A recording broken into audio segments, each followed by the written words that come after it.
So Jaime Munguía is fighting Saturday. If you don't know, I think you got Munguía fighting Saturday. I believe you have somebody else fighting some Munguía. Adrian Broner fighting Friday. And there's another fight on Saturday too. Oh, Taylor and Teofimo Lopez. Josh Taylor and Teofimo Lopez. Well, that's most people gonna be watching. Taylor and Lopez, I did a prediction. That's gonna be at Madison Square Garden Theater, Hulu Arena, the small room. Munguia's fighting on the West Coast, so a lot of times you go out east, they want to make them fights late too. So really, I feel like in the East Coast, you know, they should be, the main event should be walking in the ring no later than 10 p.m. Eastern Standard Time. If you're fighting on the East Coast, anywhere with Eastern Standard Time, they should walk in the ring by 10 or 10:30.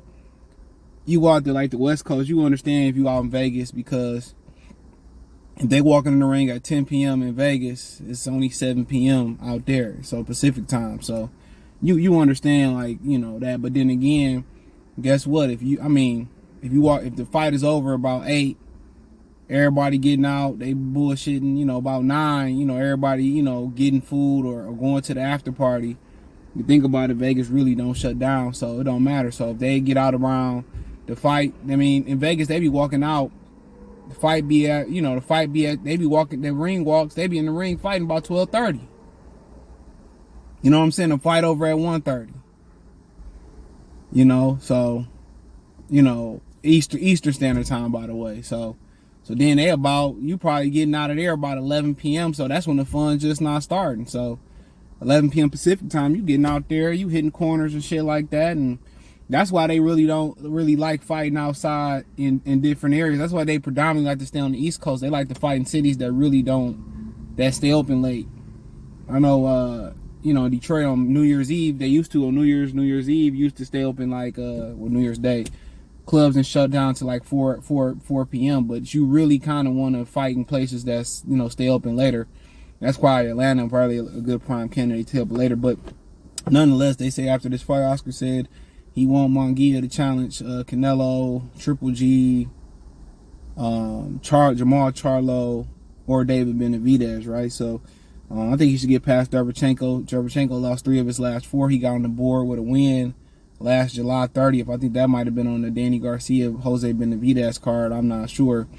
But they was at the Barclays Center. He beat Joshua Clowney. I think Joshua Clowney was, I don't know if he's still trained by Henry Ramirez, but he was, you know, once trained by Henry Ramirez. So, I mean, he got back on the board, lost 3 straight fights, got one on the board, but got Oscar parading around saying this fight should be for the title. They should strip Jamal Charlo. Charlo is coming up Juneteenth weekend or whatever it is. It's coming up on 2 years since he fought, and then he got a point. They should strip the fuck out of him. But then again, you got to remember, they owe him from the front end, so they owe him on the back end because they let Canelo duck him. So, you know, they kind of owe him. He going through something. I heard ain't shit cooking. I think last week on the live I told y'all that I heard that ain't still nothing on deck with him. I mean, like I heard Showtime didn't want to put his fights on no more, so no Fox. I mean, where you gonna fight at? So, like I said, it still ain't no Spence or no Terrence Crawford press conference.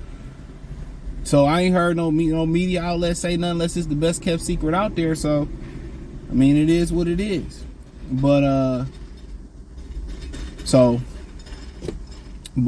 mean, obviously, let Triple G be. Unless his bank account get low or he feel like he need to itch to ask more money. I'm tired of hearing his name. He never wanted to compete. He always wanted to cherry pick. I peeped this game from the very beginning. I don't really, you know, people say, well, you was stuck in Germany, and I ain't trying to hear that. Arthur Abraham was in Germany too. So why you didn't fight Arthur Abraham? So ain't nobody got no time for that, man. Stop saying Triple G name. It don't make no sense. That dude getting his residuals off the Canelo fight. He got what he wanted. Just retire, bro. He's the most overrated fighter I ever seen in my life. I ain't heard too much more overrated than him. You know? So I'm tired of hearing them talk about Triple G. It sounds like you picking on the senior citizen. Leave that old man alone. He didn't want to fight nobody early in his career. He didn't want to fight nobody in his prime. And he damn sure don't want to fight nobody in his twilight.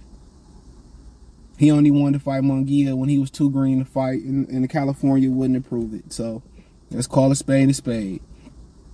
All right, now moving on to continuing talking about it. Let's speak on him and Canelo. Well, I mean, at the end of the day, Canelo don't want to let Oscar break no bread. He don't want Oscar De La Hoya to make no money. So that's kind of a waste of time talking about him, De La Hoya. So unless Munguía, go up to 68 and beat the Benavidez, and like I said, him and Benavidez, him and Dimitri Bivol, he didn't really mention Bivol. I don't really see that, but they had been mentioning Bivol. Then he said they didn't want to go out there. It makes no sense. You want to fight Bivol for what? What does that get you? You beat Bivol, okay, you show I can do what Bivol, I can do what Canelo couldn't do. Canelo should fight me. That's the only reward. I mean, you want to fight all these different caliber of fighters, but you don't want to go take a belt away from that dude, that other guy that holds the WBO. I forget the guy's name. I don't understand. Like, why don't y'all want to go fight him? And I ain't trying to hear that promotional banging shit. Y'all let Al Heyman, literally bend y'all over and take y'all cookies. Take all y'all motherfucking Oreo Chip Ahoy cookies out the jar. Y'all let him come over there with no Vaseline. And then you say, well, Ryan Garcia wanted to do that. And Ryan Garcia's the one that tell that I didn't want to do that. And at the end of the day, so be it. Go break bread with Oscar. Go take that belt from him. Then you will have something to leverage. And then you can say, well, Charlo, we can unify. But Charlo seemed to be having bad luck ever since he pulled out that Munguía fight. And that just didn't make no sense. Well, we think it should be exclusively on the Showtime. Well, Charlo ain't no fucking draw. Munguía the draw. And the zone want to give y'all the pleasure or give y'all the benefit of letting y'all, distribute the fight and helping y'all distribute the fight. They should do that. Munguía is the A side over Charlo. Munguía gonna fight Joe Smo Blow O, and it's gonna sell out that Toyota Center in Ontario. Charlo can't even sell out his backyard in Texas. He can't even get a date. So he should be begging. He should be begging them to let him fight. So, he should go get a belt, then unify with Charlo. That'll make a lot of sense. He could beat Charlo, and Charlo could beat him. It's actually a really good fight, and that'll be the best fight for both of them that they ever had, and it'll make a lot of financial sense. It'll make a lot of financial sense, and like I said before, Charlo need to get back in the running, need to get back in the race, fight, get loose, and then he should be trying to look to fight Munguía in the last quarter. But if Al Heyman can't do nothing for Jamal Charlo, he should just let him walk over to Eddie or go do what he want to go do. Go find another fight and just get your percentage off being his advisor. I don't understand the whole thing. Well, we got ownership over all y'all. Y'all can't do nothing unless it's on our time. Even if we can't accommodate you, you got to sit there and wait. But that's what happened when you sign them type of contracts. Allegedly, we're saying they don't have to guarantee you a fight, and all he doing is advancing money to Charlo, and Charlo is allegedly betting against the stone. So the Charlo next whole check gonna go right to that nigga, man. Real talk.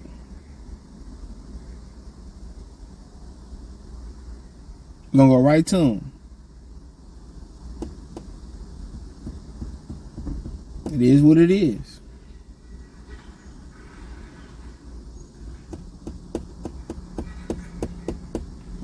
Boy, watch y'all wives out here, bro. I just say that, bro. Like I be people shit. Like I be looking at how people be moving, bro. A lot of people, everybody different, but a lot of people believe that men and women just can't be what they call platonic friends. Platonic friends. I be just looking like, want your husband be approving? Nah, I'm gonna be quiet, bro. I'm gonna stay out of that one. I'm gonna verbally, universally stay out of that one. If y'all really watch how y'all wives be, y'all wouldn't be approving of none of that shit, bro. But, man, maybe niggas don't care. I be looking, dog. I be like, that's why I say you can't get emotionally attached with women, bro. You can't be emotionally attached. Because once you start being emotionally attached, then you want to go and then, you feel like then you driving on emotion, and then you do things you're going to regret. Especially with all these cameras. So you can't get attached. But, and then, what he say? Benavidez, like I said before, they trying to get a money grab. Benavidez, Munguía trying to jump up another weight class. My thing is this, talk about Benavidez, Canelo Alvarez, Bivol. You trying to jump up multiple weight classes. But you refuse to go get a belt at the weight class you at. I mean, you got Irisani Lara. I mean, now you gotta wait. I mean, he could take on Michael Zephyr and say, well, I'll give Zephyr a shot. I'll be the mandatory to Lara belt. The Lara Danny Garcia winner. I mean, I'm pretty sure, you know, with his Mexican ties and De La Hoya ties in boxing, they can make that happen. Then you could turn around, go get the WBO. Then you could turn around, if Charlo's still around, and clip his wings. You know what I'm saying? They saying all these names, and Munguía continue to fight all these nobodies. So we just sitting here like, how we gonna go from fighting, you know, Derevyanchenko and Jimmy Kelly, whatever the dude name is, to go fighting Derevyanchenko? I mean, to go fight David Benavidez, to go fight Canelo Alvarez. I mean, Dimitri Bivol and stuff. I mean, you gotta crawl before you walk. You gotta smile before you talk. You know? Gotta rock the stainless before the Prezi get bought. Detroit line. Shout out to Mac Nichols. Oh, Detroit rap. But yeah, like, shouldn't you feel like you go get that guy who got the WBO? Then you feel like, hey, maybe I can get Charlo. Then maybe I can get Lara or some succession. Now you got 3 belts. You got 3 victories. You got 3 credible things. Then we could think about moving up and then challenging maybe somebody like Caleb Plant. Maybe rematching Jamal at 68. Then we can start thinking about challenging the Benavidez's and the Bivels and the Andrades and guys like that. To me, that makes sense. But it just seemed like they trying to cash Munguía out. You know, how do we supposed to get behind and believe as a real box community, not as casual fans, that you won't fight that dude that holds the WO, you won't fight Jamal Charlo, you won't fight Irisani Lara, but we want to see you, you know, but we supposed to believe and buy into and be invested into you fighting, you know, Benavidez or Beav or Canelo. Like, dude, you got to create a foundation to build on. Your foundation that you still living off, and I love Munguía, but he's still living off a Saddam Ali victory. And where the hell is Saddam Ali? He must be done. He must be at the bodega in Brooklyn getting the chopped cheese. Getting the sausage and cheese, pause. Oh, man. But, man, that's just my little cook on it, man. Let me know what you girls and guys think, man. Thumbs up the video, share the video, subscribe to the channel. Next subscribe button is the bell icon button. Hit all notifications, increase your chance, get notifications. We get go live and drop a video. Financially want to support the channel, Cash App, $CJ Good 313. Venmo CJ Good 313. PayPal link in the description. Hit the link tree. Find me on Twitter, Instagram, Spotify, Anchor, Cash App, Venmo, PayPal, Apple Podcasts, Google Podcasts, the whole 9. Appreciate the love and support. Peace.